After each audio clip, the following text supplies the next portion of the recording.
বছর ধরে আছে। আমাদের বাপ দাদা আমাদের 14 গোষ্ঠী কিন্তু এই এলাকার আছেন। তারা এখানকার মানুষের ভাগ্য পরিবর্তনের জন্য তাদের যতটুকু সুযোগ আছে ততটুকু তারা কাজ করেছেন। কিন্তু দুঃখজনক হলেও সত্য, বিভিন্ন সময় যে এখানে যারা নেতৃত্ব হিসেবে এসেছিলেন তারা কিন্তু এই এলাকার মানুষের প্রয়োজন পূরণের জন্য যেভাবে ভূমিকা রাখা দরকার সেভাবে কি ভূমিকা রেখেছেন? এরা ভোট যখন আসে, ভোটের সময় এসে আপনার পা ধরে আপনার সাথে কোলাকুলি করে, কিন্তু ভোটের টাইম যখন শেষ হয়ে যায়, যখন তারা রাতের ভোট হোক আর দিনের ভোট হোক যেভাবে হোক তারা নির্বাচিত হওয়ার পরে তারা কি আর জনগণের খোঁজ খবর নেই? তাদের কি পাওয়া যায়? পাওয়া যায় না।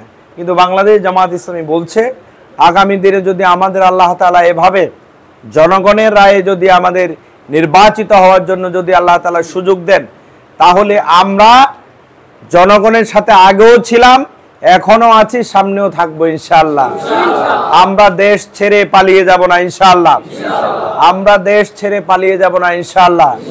আমাদের নেতৃবৃন্দদেরকে বিরুদ্ধে যখন ষড়যন্ত্র করা হচ্ছিল যে তাদেরকে ফাঁসির কাজটি কি করা হবে, ঝুলানো হবে, ওনারা এই ইয়াকিন এবং বিশ্বাস ছিল আমরা যেহেতু অপরাধ করি নাই, সুতরাং আমাদের বিরুদ্ধে যে অভিযোগ আনা হবে সে অভিযোগ মিথ্যা অভিযোগ, এবং আমরা দিন প্রতিষ্ঠা করতে গিয়ে এই কাজ করতে গিয়ে যদি আমাদের শহীদি মৃত্যু হয়, সেই শহীদি মৃত্যুর জন্য আমরা প্রয়োজনে প্রস্তুত আছি, এটি আমাদের নেতৃবৃন্দরা বলেছিলেন, ঠিক কিনা? আল্লাহর ইচ্ছায় আমাদের দেখা গিয়েছে আমাদের ভাইরা শহীদ হয়েছেন, কিন্তু আমাদের জমিন কি লস হয়েছে? লস হয় নাই। হয়তো এক কাদের মোল্লা শহীদ হয়েছেন, এক মাওলানা মতিউর রহমান নিজামী শহীদ হয়েছেন, এক আলী হাসান মোহাম্মদ মুজাহিদ শহীদ হয়েছেন, কিন্তু শত শত মুজাহিদ, শত শত নিজামী, শত শত কাদের মোল্লা এখন দেশের প্রয়োজনে, জাতির প্রয়োজনে, ইসলাম এবং ইসলামী হুকুমত বাস্তবায়নের জন্য আজকে জীবন দেওয়ার জন্য প্রস্তুত রয়েছে। সুতরাং আমাদেরকে যারা ভয় দেখায়, টাকার ভয় দেখায়, কালো টাকা, আমাদেরকে যারা মাসলম্যান সন্ত্রাসের ভয় দেখায়, তাদেরকে বলবো সেটা 5 আগস্টের আগে, 5 আগস্টের আগে সেটা নিঃশেষ হয়ে গিয়েছে। বাংলাদেশে আর এই ধরনের কোন সন্ত্রাসবাদ কায়েম হতে দেয়া হবে না। আমরা বলেছি আপনারা যদি উপযুক্ত হন, মানুষের দ্বারে দ্বারে যান, সত্য কথা প্রচার করেন, মানুষ যদি আপনাদেরকে নেতা বানায়, আমাদেরকে নেতা বানায়, কোনো অসুবিধা আছে? কিন্তু এক প্রার্থী প্রচারণা চালাবে, কাজ করতে যাইবে, আরেক প্রার্থীর লোক সন্ত্রাসীতে গিয়ে হামলা করবে, এ ধরনের পরিবেশ আমরা বাংলাদেশে চাই না ইনশাআল্লাহ। এজন্য আমাদের আমিরে জামাত ডাক্তার শফিকুর রহমান সাহেব বলেছেন যে আমরা দলকে নিয়ন্ত্রণ করেছি এবং আমরা দেশকেও পরিচালনা করতে পারবো ইনশাআল্লাহ। অন্য দলের লোকদেরকে বলছে যে ভাই কত লোকই তো আমাদের, কিন্তু আমাদের কথা তো শুনে না। কিন্তু আমরা দায়িত্ব নিয়ে কথা বলবো যে সকল লোক আমাদের, সকল লোকের দায়িত্ব আমাদের ইনশাআল্লাহ। আমরা পারবো তো ইনশাআল্লাহ।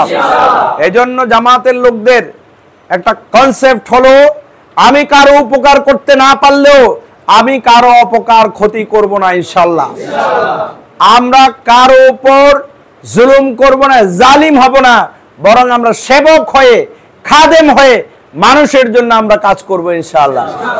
সেই জায়গা থেকে প্রিয় ভাইরা আমার, আজকে বাংলাদেশের মানুষ শুধু স্বপ্ন দেখছে এটি নয়। জামাত ইসলামী বলছে আমরা শুধু স্বপ্নতে বিশ্বাসী নয়, বরং আমরা বাস্তবে এই সমাজের পরিবর্তনের মধ্য দিয়ে আমরা এই সমাজকে একটি ইনসাফপূর্ণ খোলাফায়ে রাশিদিনের একটি ইসলামী হুকুমত আমরা বাস্তবায়ন করতে চাই। এজন্য আমরা ইসলামী দলগুলোর সাথে ঐক্যমত পোষণের জন্য আমরা চেষ্টা করছি, যাতে ইসলামী দলগুলো ঐক্যমত হয় এবং দেশপ্রেমিক দলগুলো যদি ঐক্যমত হয়, তাহলে বাংলাদেশে বড় বড় দল যারা দাবি করে তাদের মধ্যে যাতে কোনো ফ্যাসিজম তৈরি না হয়, সেজন্য এটা একটা ভারসাম্য রক্ষা করবে ইনশাআল্লাহ। পিআর পদ্ধতির ব্যাপারে অনেক নেগেটিভ পজিটিভ প্রচারণা আছে। সবচেয়ে পজিটিভ প্রচারণা হইল যে এখানে এককভাবে কেউ দেশ পরিচালনা করতে গিয়ে আবার সেই হাসিনাইজম তৈরি করতে না পারে, এ ধরনের পরিস্থিতি তৈরি করতে না পারে, এটি হলো পিআর পদ্ধতির সবচাইতে উপকারী জিনিস। কি বলেন? আর আমি ভোট দেব, আমার ভোটের কোনো মূল্যায়ন হবে না, তাহলে এই ভোট দিয়ে তো আমার মনটা হতাশ হয়ে যায়। আমার মনে হয় যে দেশের সাথে, আমার দেশ গড়ার ক্ষেত্রে আমার কোনো কন্ট্রিবিউশন নাই, আমার নেতার কোনো কন্ট্রিবিউশন নাই, এটা মনে হয়। এজন্য আমরা মনে করি পিআর পদ্ধতিতে যদি ইলেকশন হয় তাহলে এখানে টাকার কোনো খেলা থাকবে না, নেতার কোনো খেলা থাকবে না। এখানে একজনের উপর আরেকজন সন্ত্রাসী কায়দায় মাস্তানি করার যে কায়দা, এগুলো বন্ধ হয়ে যাবে ইনশাআল্লাহ। অন্যান্য দলের মধ্যে আপনারা দেখেছেন টাকা দিয়ে নমিনেশন নিতে হয়। বাংলাদেশ জামাত ইসলামীতে টাকা নিয়ে নমিনেশন নেওয়ার কোনো সুযোগ আছে? বরং আমাদের দলে এটা প্রশিক্ষণ দেয়, কেউ যদি নেতা হওয়ার মতো, অর্থাৎ আমি এমপি হব, মন্ত্রী হব, অমুক হব, তমুক হব, এ ধরনের খায়েশাত যার মধ্যে থাকে, তাকে আমাদের এই পদ্ধতিতে, আমাদের সংগঠন এবং ইসলামী শরীয়তেও বলা হচ্ছে এ হচ্ছে নেতৃত্ব দেওয়ার জন্য সবচাইতে অনুপযুক্ত লোক। কারণ তার পদের প্রতি লোভ আছে। এই লোককে যদি দায়িত্ব দেওয়া হয় তাহলে নিজে তো নষ্ট হবে, অন্যদেরকেও নষ্ট করে ছাড়বে। কি বলেন? এজন্য আমরা যা করি, যার ব্যাপারে সিদ্ধান্ত আসবে বা এসেছে, আমরা আল্লাহর উপর ভরসা করব। আমাদের জন্য ব্যক্তি বড় নয়, দলের সিদ্ধান্ত যেটি এসেছে, সেই যেই ব্যক্তি হোক না কেন তাকে নির্বাচিত করে ইসলামের পক্ষে সংসদে আওয়াজ তোলা, এটি হচ্ছে আমাদের সবচেয়ে বড় দায়িত্ব। এজন্য আমাদের মধ্যে ভেদাভেদ, দলাদলি এগুলো বাদ দিয়ে এলাকার সমস্ত ইসলাম প্রিয় লোকদেরকে নিয়ে, অন্যান্য ধর্মের লোকদেরকেও আমাদের সাথে করে নিয়ে সবাইকে মিলে আমাদের দেশকে গড়ে তুলতে হবে ইনশাআল্লাহ।